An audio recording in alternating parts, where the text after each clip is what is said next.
Hello guys, magandang araw. Narito po kami ngayon at nasa biyahe po kami para patungo po sa Divisoria.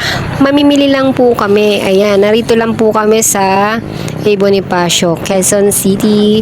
Patungo na to. Ito, Blooming Treat na po kami sa may market. Daming tao.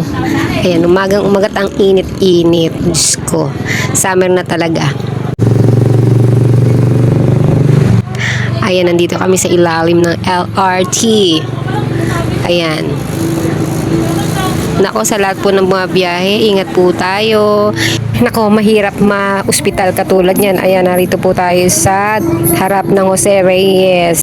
At guys, ang hirap-hirap po talagang bumiyahe ngayon. Mataas na ang gaas. Nako. At gasolina, syempre. Tingnan mo, wala masyadong jeep na masakyan. Nako.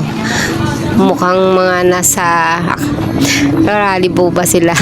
O nga naman, napakahirap na ng buhay natin ngayon mga kababayan. O guys, narito na po pala tayo sa Divisoria. Ayan, nalampasan na natin yung Tutuban Mall. Doon po tayo tutungo sa aking pinamimilihan sa Divisoria Mall sa dulo. Bandang Market. Tuloy lang po natin ang biyahe ng asa.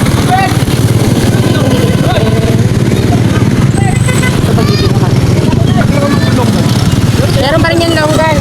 Pero mahal-mahal nga lang. Naku, dumungaw na kung may longgan, diba? Naghanap siya. Ang naglilihi, no? Kapag diniretso po natin yung daan, dito po tayo mapupunta sa Divisoria Mall. Kaya dumiretso na po kami sa loob matapos mag-park dahil bumili ito ng asawa ko ng short. Naghanap po siya ng coffee o comfortable po sa kanya habang bumabiyahe siya. Dito po sa loob, naku, marami ho kayong mabibili o mapipiling gusto nyo tulad niyan Yung nag-shopping ang mag-couple. Ayan ang asawa ko. Enjoy naman siya sa pamimili. Minsan lang siya pumapasok dito at ginutom pa. Kaya naman ito tumungo kami sa isang baker shop. Ayan. Hanap lang ho kami ng mabibili at makakain niya. Hindi lang pala siya, pati pala ako nagutom na din.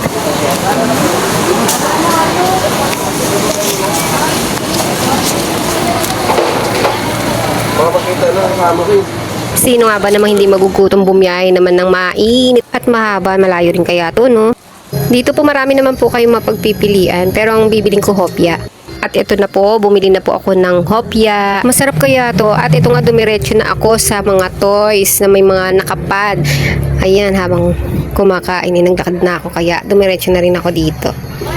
Diba? Ang daming mapagpipilian dito. Ito ho yung binibenta ko ng 5 piso. Depende ho sa location nyo kasi hindi naman ako malaki magpatubo. Okay na ho sa akin sa isang pad ay 30. So yung iba nagbibenta ng 8 or 10. Nasa inyo po. Kung marami naman ho kayong bibilin sa 10 piraso ay meron na ho kayong 300. Pwede na ho sa akin yun. Kasi may mga candies pa naman akong mabibili.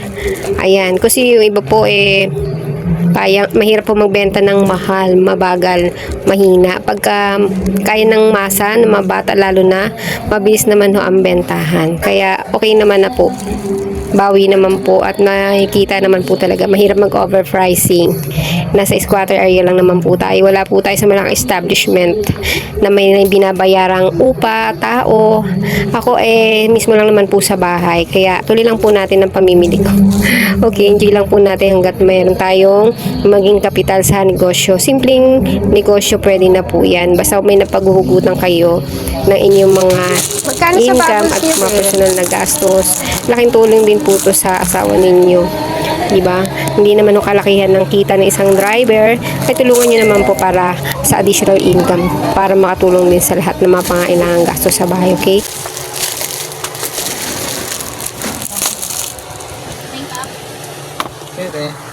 Magkano sa bubbles nyo? Ay, itong spinner, magkano to? Itong spinner. 65. O, di ba may 65 sa 35 na ang tubo nyo sa 100 mabibenta nyo.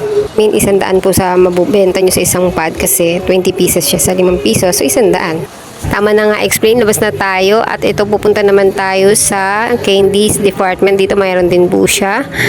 Ayan, ang daming pagpipilian pero dito tayo bibili sa pupuntahan ko. Ayan, may nakikita ho kayo dito, marami mga paninda rin po. Puro mga candies na paninda. Pasok lang po tayo dito sa looban na to at may lilikutan po tayo ito. Hindi masyadong pansinin kung hindi mo tututukan ng pansin. O, diba, ang dami mga gamis dito. Ayan, cotton candy. Ayan, hugot lang po ako ng cotton candy. Then, after dyan, papasok po tayo. Iba-iba pong flavor meron nito, pero hugot na lang tayo kung ano yung maaabot ko, okay? Ayan, may nahugot ako dito, dalawang cotton candy. Pasok tayo ngayon sa loob at meron tayong pagpipilian dyan. Nakikita nyo, napakarami. Nasa inyo kung ano yung gusto nyo itinda. Tapos yung may mabibenta ko kayo na piso, bakit hindi?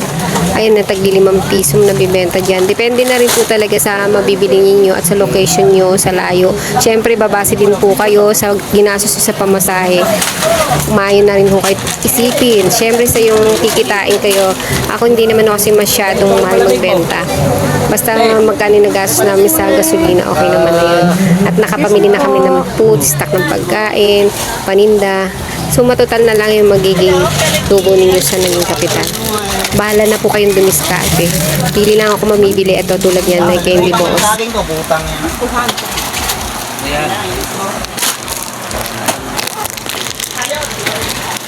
Kapag marami naman po kayong bibilin, syempre kumuha kayo ng basket para may mapaglagyan kayo. Nakangawit kaya yung binibitbit. Ayan, then lakad-lakad lang po kayo kung may makita kayo. So, bunot-bunot lang. Ano lang kapto naman, ito na lang. Binta kami kanina eh. Asa yung sunflower nyo? Dito lang. Pakilang. Yung sunflower nyo, kuya? Dong Angelo, anong klaseng isang flower? Yung blue? Plastic lang. Plastic pa CR. Walang Tingin nga ako na isa. Ayan, thank you. Ayan, hindi pa sila masyado maraming tao ngayon dahil maaga pa, pero busy-busy na rin sila. Yung mga boy dito, yung tindero, yung counter, yung cashier, tsaka may kasi sila nagpapaking dito. Kaya hindi pa kasi kipan ng customer, kaya ang lawak pa ng nalalakaran ko. Maaga pa kasi. Mamaya tanghali hapon ako. Siksikan na po dito.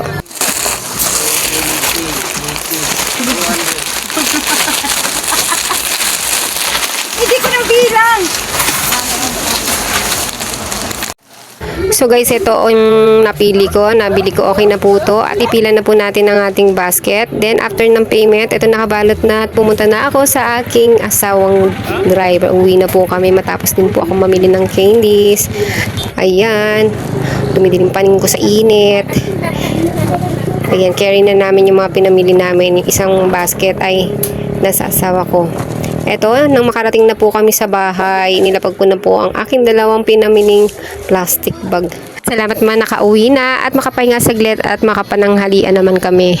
At bago ako mag-display ng aking pinamili. Ayan po ang mga nabili kong laruan mula kanina. Ito, sticky, bouncing clay, sticky man, yung sticky bow, tsaka yung magnet, at ang fake nails, then yung mga candies. Ayan, dinisplay ko na ang mga candies. Ayan, yung mga candy balls, choco. Ayan, choco pearl ba yan? Choco. Basta yun na yun. Ayan, yung mga milky. Po yung aso ko, sumabay sa akin sa pagdi-display. Ito yan, dinisplay ko na po. Ayan, nakadisplay na sa harapan yung mga napamili ko. Ayan, sa halaga limang piso lang po. O, di ba parang depression divisoria na rin pag sa tingin-tingin. Ayan.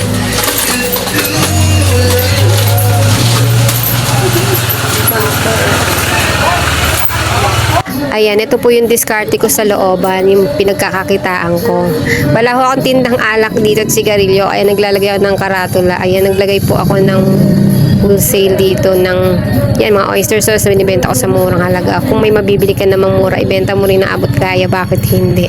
Kaya naman ako itong Inday, palakad-lakad kasi wala namang customer. May time po talagang ganito ang hanap buhay niyo sa pagninegosyo. Hindi ho lahat matao o mabenta. May pagkakataon po talagang matumal. Yan ang laban sa hanap buhay na ganitong klase. Basta tuloy-tuloy lang, huwag ko kayong susuko.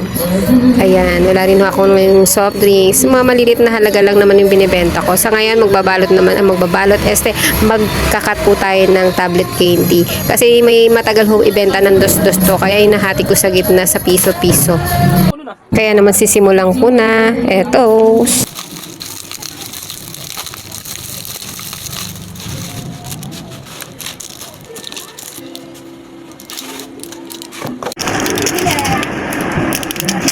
O ayan, sa kasagsagan na busy ka may bibili. Kaya hindi mo maiwasan na natatagal na matapos yung ginagawa mo. Kaya lang, tuloy mo pa rin yan, ibenta yan eh. Bakit hindi? Saka mo itutuloy yung gawain mo pag wala ng customer.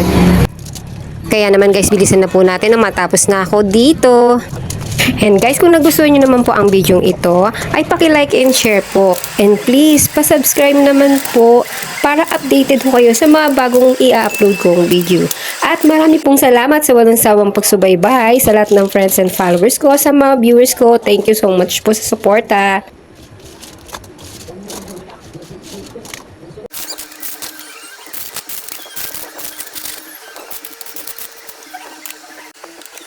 Okay guys, natapos din. Ayan, matapos ng gupitin, ilagay na natin po sa ating garapon. Ayan, pagsamahin na po natin. Marami rin ako nagawa. Then after that, i-display na po natin siya. Kaya naman guys, kung nagustuhan niyo po ang negosyo, abay, simulan nyo na hanggat maaga para kumita naman kayo. Additional income nyo rin habang nariyan kayo sa bahay. Okay, hanggang sa muli po. Thank you for watching. Bye-bye!